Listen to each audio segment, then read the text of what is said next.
Oke, pernah nggak sih Anda ngerasa ada gap gitu ya antara kurikulum yang isinya teori doang sama apa yang benar-benar kejadian di kelas?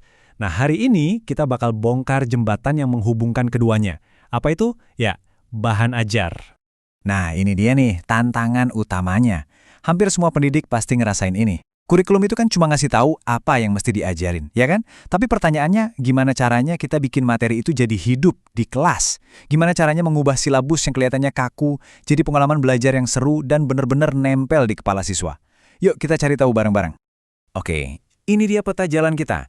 Kita mulai dari tantangannya dulu, terus kita bedah apa sih sebenarnya bahan ajar itu, fungsinya buat siapa aja, manfaatnya apa di kelas, sampai nanti kita lihat gimana ini semua bisa mengubah peran Anda sebagai pendidik. Langsung aja kita mulai ya. Oke, bagian pertama, tantangan pendidik. Jadi, gimana sih kita bisa mengubah outline jadi sebuah impact? Gini deh, coba bayangin. Kurikulum itu ibarat blueprint kasar dari sebuah bangunan. Cuma ada garis besarnya aja. Nah, tugas gurulah yang jadi arsiteknya. Anda yang harus merancang detailnya, milih materinya, bikin batu batanya, yaitu bahan ajar, supaya bangunannya alias kompetensi siswa bisa berdiri kokoh. Jadi, ini bukan cuma soal ngikutin buku, tapi soal merancang. Nah, sekarang kita masuk ke solusinya. Sebenarnya apa sih yang kita maksud dengan bahan ajar ini? Yuk kita lihat. Oke, secara definisi, bahan ajar itu intinya adalah segala macam perangkat yang kita susun secara sistematis. Kuncinya di situ ya, sistematis. Tujuannya? Ya untuk menjalankan rencana pembelajaran kita, dan yang paling penting, buat bantu siswa mencapai kompetensi tertentu. Jadi pokoknya ini bisa apa aja. Bisa modul, video, lembar kerja, bahkan sampai simulasi interaktif. Apapun yang bantu proses belajar mengajar. Nah, lihat deh definisi ini. Dikatakan segala bentuk bahan. Ini penting banget, artinya kita nggak boleh mikir sempit kalau bahan ajar itu cuma buku teks ya, sama sekali bukan. Cakupannya tuh luas banget, mulai dari yang paling simpel kayak lembar kerja, sampai yang canggih kayak modul digital interaktif, semuanya masuk. Dan definisi yang ini lebih negesin lagi.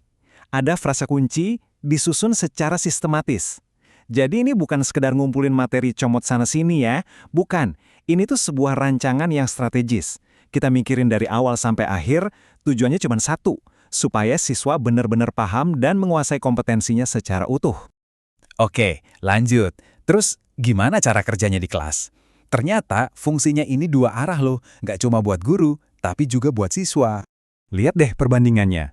Buat kita sebagai pendidik, ini jadi semacam GPS ya, ngarahin kegiatan kita. Jadi alat evaluasi dan jelas, hemat waktu banget. Kita jadi bisa lebih fokus jadi fasilitator, bukan cuma penceramah. Nah, buat siswa, ini juga jadi pegangan mereka. Mereka bisa belajar mandiri, kapan aja, di mana aja. Dan yang paling keren, sesuai sama kecepatan belajar mereka masing-masing. Jadi ini benar-benar simbiosis mutualisme, saling menguntungkan. Sip, sekarang kita masuk ke bagian yang paling praktis. Manfaat nyatanya di kelas tuh apa aja sih? Anggap aja ini saran-saran yang bisa langsung Anda coba. Oke, ini nih untungnya buat Anda para guru. Pertama, dengan bikin bahan ajar sendiri, Anda bisa pastiin materinya pas banget sama kurikulum dan kebutuhan siswa Anda. Nggak ada lagi tuh materi yang maksa. Kedua, ini jelas hemat waktu dan bikin proses ngajar lebih simpel. Ketiga, Anda jadi nggak terlalu bergantung sama buku teks yang kadang generik atau malah susah dicari.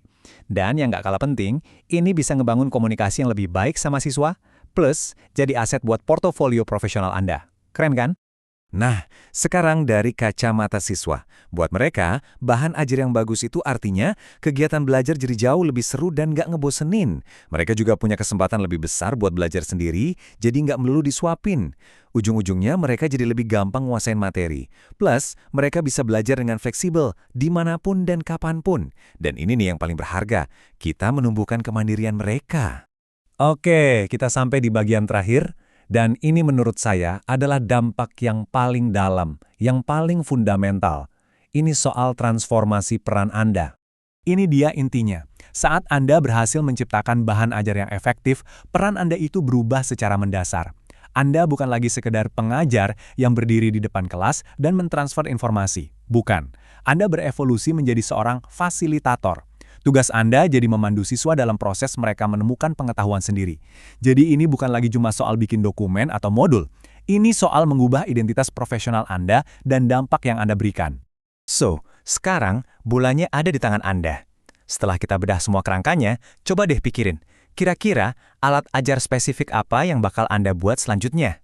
Apa yang bisa Anda ciptakan untuk bikin pelajaran berikutnya nggak cuma ngasih informasi, tapi benar-benar memberdayakan siswa Anda? Coba direnungkan.